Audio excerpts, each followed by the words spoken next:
Hey everyone, it's TB Shores. It's May the 4th, 2015. First, I want to say I'm sorry I left off so abruptly on that last video. I had intended to go a little bit further with that, but I looked out the window and I saw company approaching, so I thought I might as well go ahead and cut it off there and pick up later. So, the next thing, I do want to explain something here. The last video, I'm trying to think, was it the last one? The one before, where the Lord had me to bring back to our attention about Him being a just God and about how He will weigh things. It's important to understand. God just keeps bringing this back to me. It is so important to understand that it is about a process that God brings hearts to Him. Many have spent their life understanding that when this time came in God's calendar, that it would just be sudden and out of here. What comes sudden is the destruction. At that time, those that are ready will begin. The process will begin. But the harvest, the reason God showed us the harvest, it is so that we would understand about His being a just God. Because these harvests are about giving time for those that are not mature in Him to get their hearts right, to become mature spiritually, so that He can bring them to Him. And He really wants us to get that through our head, because people are so caught up in doctrines from the past that I feel that's going to be something hard for people to grasp. And I want to say at this point, when this begins, if you find yourself as one of those that has been left for the time being, do not be overwhelmed and give up. You just must turn to God and seek Him no matter what's in your mind, no matter what's going on around you. You must, if you find yourself that you've been left, you will go in a later harvest if you give all to Him. So just keep that in mind. Don't let it be something that makes you feel forsaken. If you were forsaken, He wouldn't come back for you. He wouldn't give you an opportunity to mature spiritually to where you can go be with Him. Just know He's giving you time to mature so that He can bring you unto Himself. So if you find yourself there, you just need to seek Him with all your heart. Okay? He just wanted me to re-emphasize about Him being just. Now we're going to pick back up where we left off before. Remember, we were talking about the World Trade Center and everything that's going on there. I want to revisit the eye just very briefly, because there is a connection there that I've not pointed out. I'm going to hit on it briefly, and we probably will come back to it later. It gives us a connection to something that many of you are going to be familiar with, and some of you it's going to be new. I suggest that you get on the internet and do some homework, okay? This eye that the Lord had me to search out back in 2012. He gave me that on November the 9th, 2012. Remember? 11/9, and it led me back to 9/11. Okay. The thing I want to point out about this eye is this. Okay, we see the Lord showed us a connection. You see this? This is in the transport system. It is in the subway system underneath the World Trade Center complex. Do you see this? It is just randomly placed eyes on the tile walls throughout the subway system. we see this right here in one of the main areas, and right in the center, it has an eye. And all out around it, it has like a world map. That is the all-seeing eye of the world. And what's important for us to understand about that, give me a moment, and I will. I'm going to show you some more of these. You see this? You see this?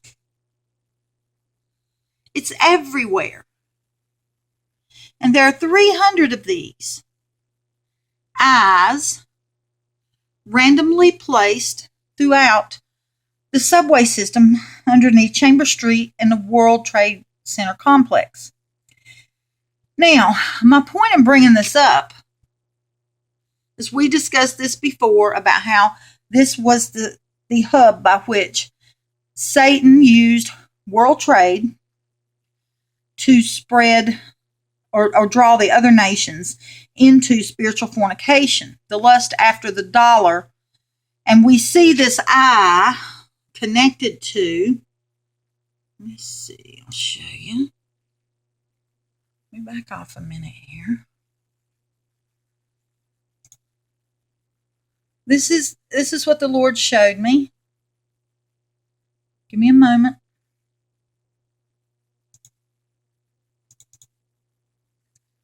Well, maybe it will.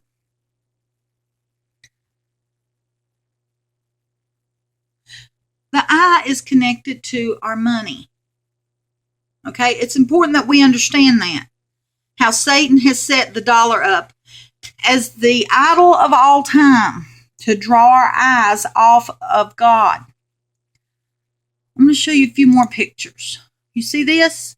Remember how we talked about the sun and the crescent moon being symbols of the occult, and how we see it in a lot of things around us that a lot of times we don't even recognize. It's in tattoos. Here we see the sun and the crescent moon combined together. Here we see, let me blow this up a little. We see the god Shiva with his crescent moon right up here on his head. Okay? There's a lot of things about him we're going to talk about later. Okay, here's something. It's jewelry. And we see the sun represented with the circle and the crescent moon. We see this in a wall hanging that goes in our home. And the crescent moon and the star are symbolic of Islam. If you don't understand why, look it up. Look up Islam symbols and it'll be right in your face. Crescent moon, stars. There we go. We got the circle representing the sun, the crescent moon, and the star all in one.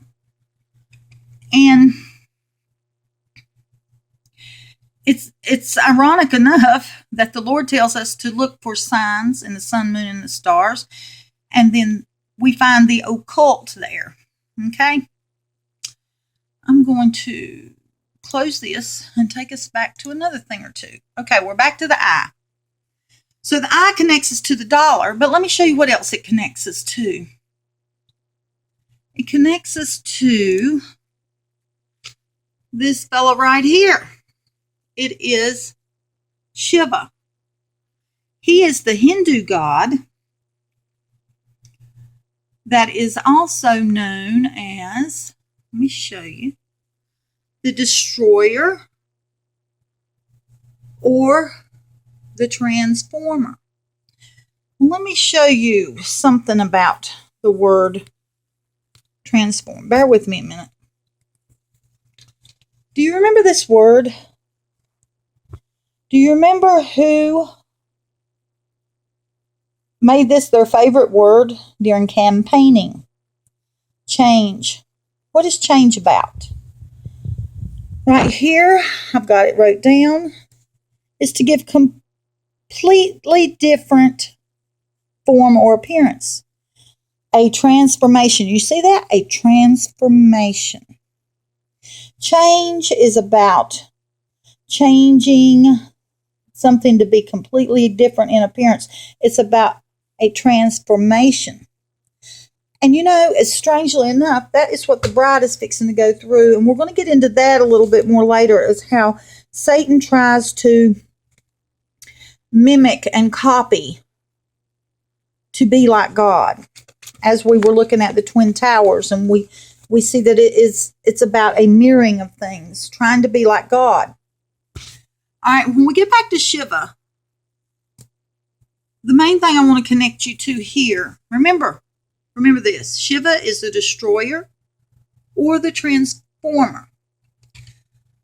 But the biggest thing I want to point out about Shiva at this point, let me see if I can find a better picture here. Well, here, see on the forehead, it's about an eye. It's about an eye that is there, that opens up. It's known as the all-seeing eye, or the third eye. Let's see if we can see it better in this. Bear with me a minute. Right there. Can you see it? Right there in the center of the forehead. All right. Shiva is connected because of this eye. This all-seeing eye, and this eye opens up in the forehead of Shiva. Okay? We see the eye at the World Trade Center. We see the eye on this god, so to speak, known as the, let's see if I can get that on, the great God. We know there's only one great God, one God Almighty. But what we're seeing is a mimicking, okay? It's about Satan wanting to be as God. And with the World Trade Center eye, we see a connection with the god Shiva. We see a connection with the man whose campaign was run under the word change, which means transformation. I'm going to pick back up on this when I get back, and then we'll get into a few more details that make some more connections. Love you. Bye-bye.